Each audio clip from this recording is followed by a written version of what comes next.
Hello, Dan Smith here, director. I'll be doing some audio commentary for this re-release of the movie. Oh, wait, not yet. Sorry, sir, this is just the DVD menu. The movie hasn't started yet.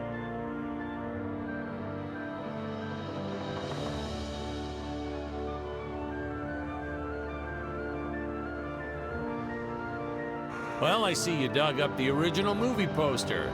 Oh boy, that takes me back. Wow, they really pack a lot of options into DVDs, don't they? Hey, you know, back in my day, you just popped a movie into the old VCR and hit play. Hey, is this thing on? Can you hear me all right? Yeah, all good.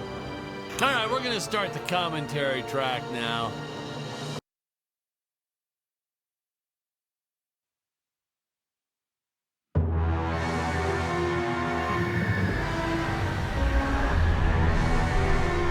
Hello, Dan Smith here. I directed this film back in, well, it feels like a century ago. Yeah. The studio asked me to provide a commentary track for the DVD release. And wham! Straight into the action. No fluff or anything. That's what we did back then. Crash-landed ship. Out pops our hero, the fearless Dick Starspeed.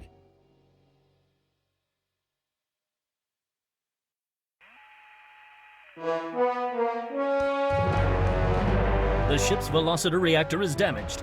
I believe that I am stranded on an alien planet. Played, of course, by actor Jonathan Digby. Went on to some minor roles after this. Such a shame. I thought from day one this guy's got leading man written all over his face.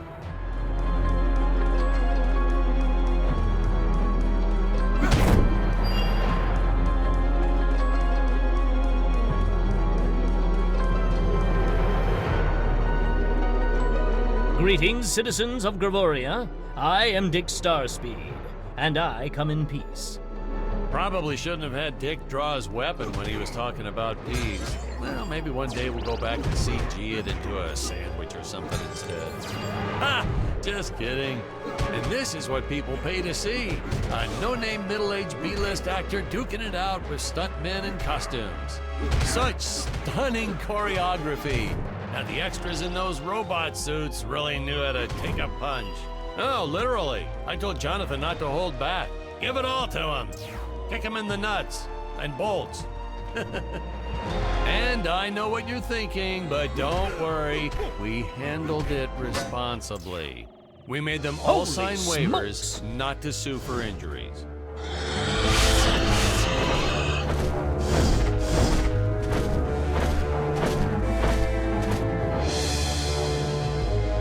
If I land squarely on that grain silo, I should survive this fall unscathed.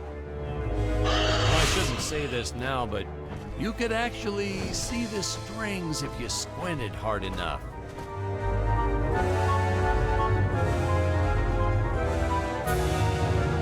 A screenwriting trick from back in the old days. You put a grain silo or some haystacks down and it solves all your gravity-related problems.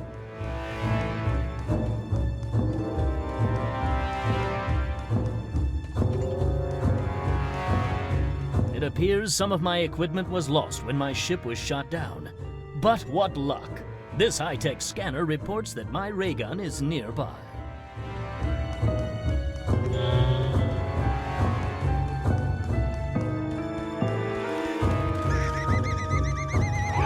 Oh, the dinosaurs! You just don't see quality stop motion like this anymore, do you? Someone actually sat there and moved them, frame by frame. Today, it'd be done with computers, but where's the artistry in that?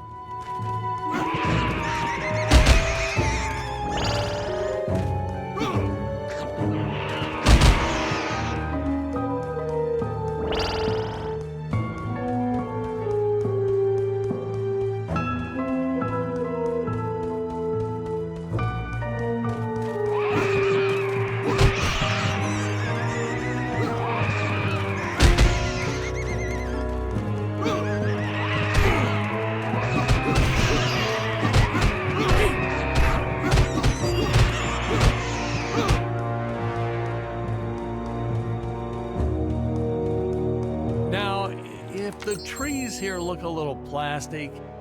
Well, it's because they are. I took them from the set of my last film, Vampire Island 2. We got our fair share of nasty letters from scientists complaining about our portrayal of the dinosaurs. Was news to me. Apparently these stegosauruses weren't meat eaters. Must have preferred shellfish or something. Wow, how do they know? That's what I say.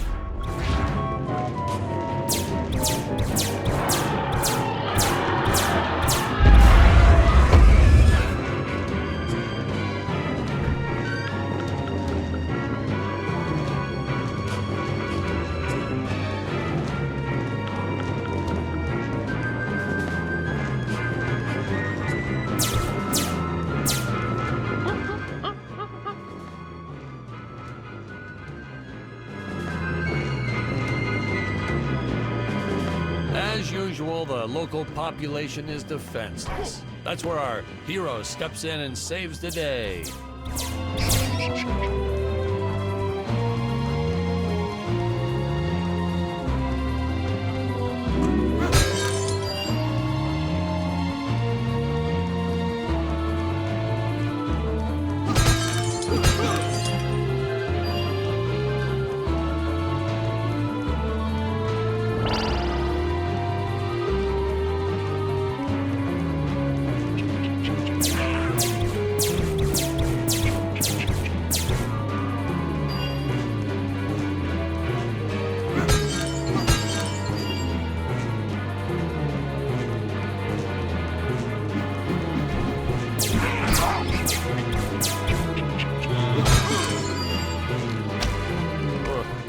Put Jonathan through a lot shooting this film.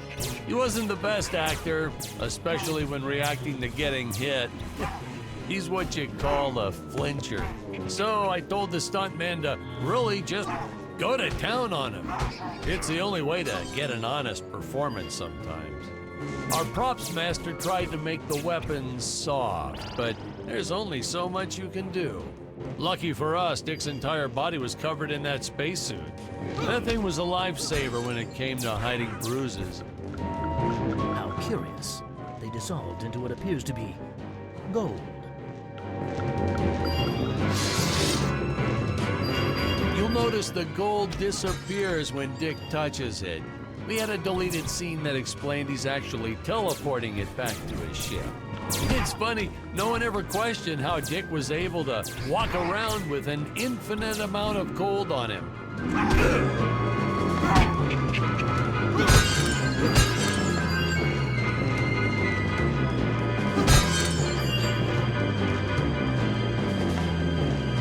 We had to redo these shots.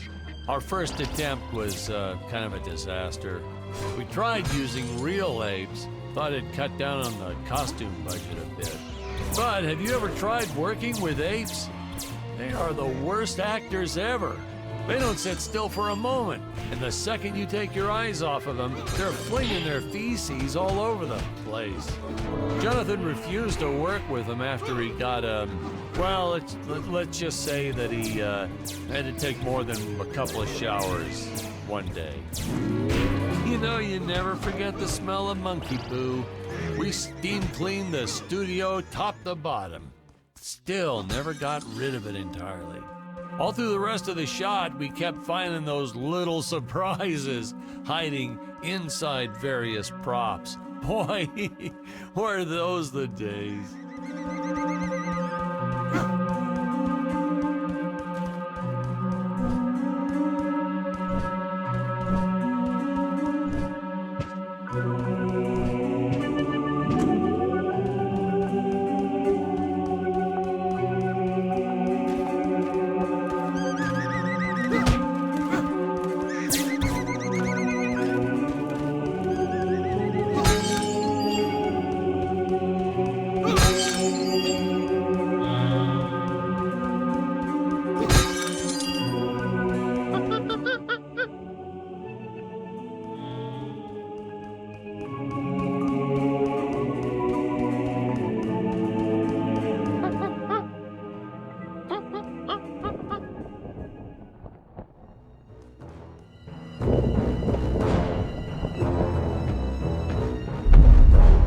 Some really top-notch stop-motion effects, huh? Unfortunately, we skimped on the Dick Starspeed puppet a little. The Earthman is not for you to eat, fiend! Well, this was groundbreaking. We had the woman rescuing the man for once. We were really ahead of our time with this scene, but well, then again, I've always been rather progressive. The studio execs didn't seem to get why it was such a big deal, though. Sorry, we don't see this as anything unusual. Ha! Of course! It's unusual. A woman would never save the man. It just doesn't happen. Not in the movies, not in real life. I don't know why we didn't get more recognition for this scene. Then I guess I was just a little too ahead of my time.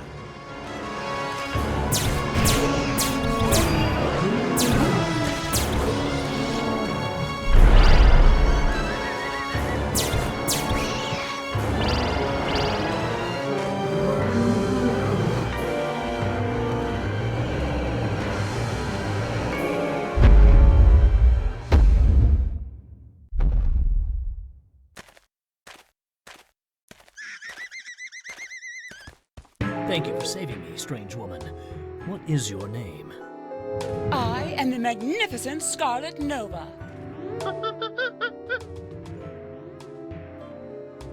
Do not question my motives. Just be happy that you are still alive. I must speak with my father at once. I shall teleport to his chambers.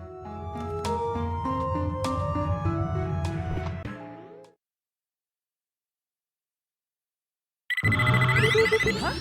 Where is this place? This is not my father's chambers. You have disobeyed me for the final time, Scarlet. Enjoy an eternity in the Tower of Eternal Solitude. For all eternity! Ha! The old fool did not notice I am wearing my jetpack. Booster usage. Jump. Wait. Wait. Use booster. Survive deadly fall.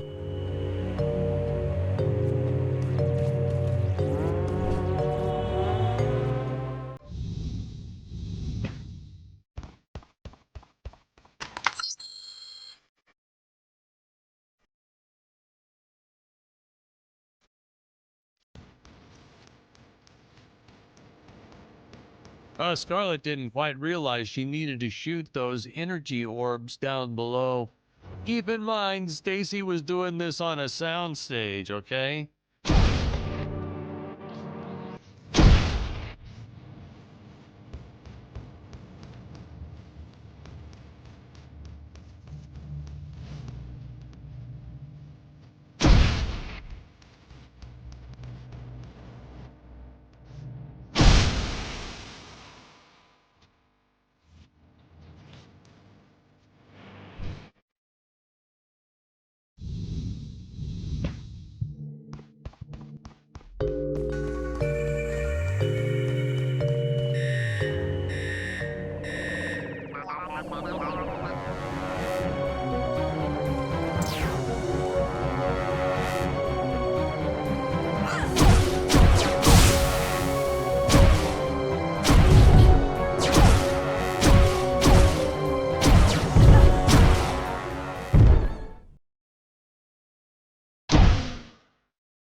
The energy imps.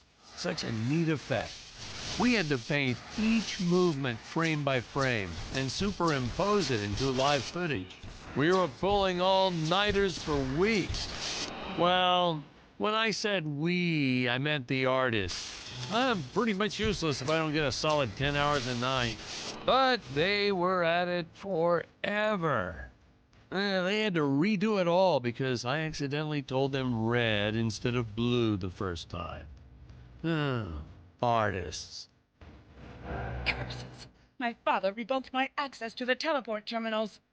I shall only be able to utilize the ones I activate manually.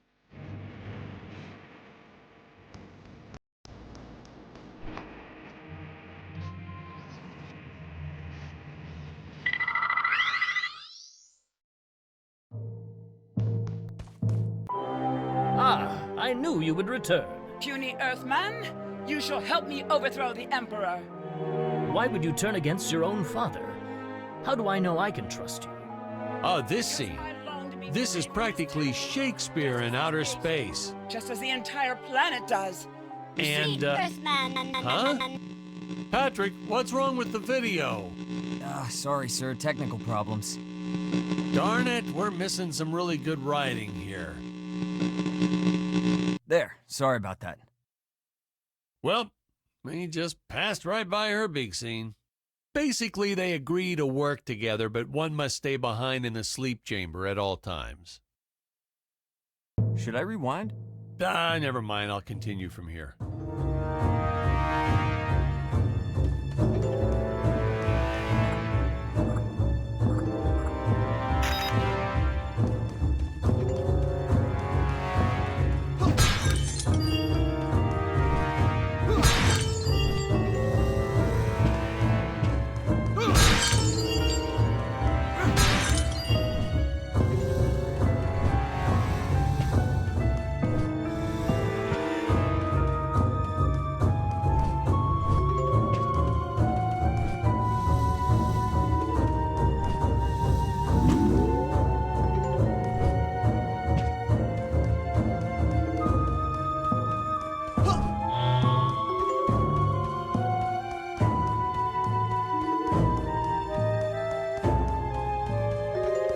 Right from the start, our budget was a little tight, even by standards back then. To make do, Tony shot a couple scenes in black and white. Originally, he intended to use it for flashbacks. But then I had to break it to him. Our film doesn't have flashbacks. We almost made it a silent film just to cut costs.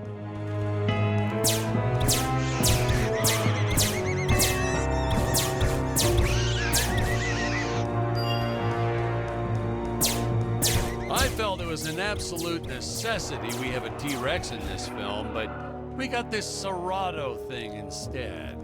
Of course, I went through the whole production thinking it was a T-Rex because, really, who can tell the difference anyway?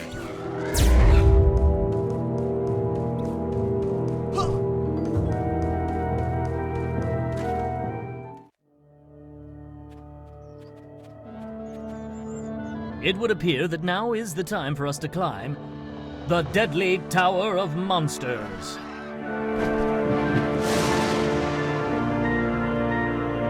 Good screenwriting 101. Always announce the title within the film itself. How else are you going to let the audience know your heroes really mean business?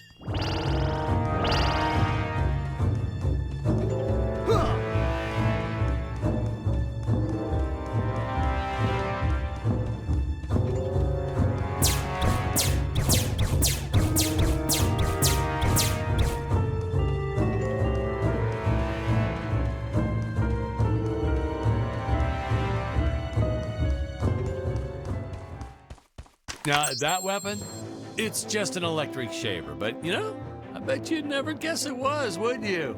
They look so futuristic.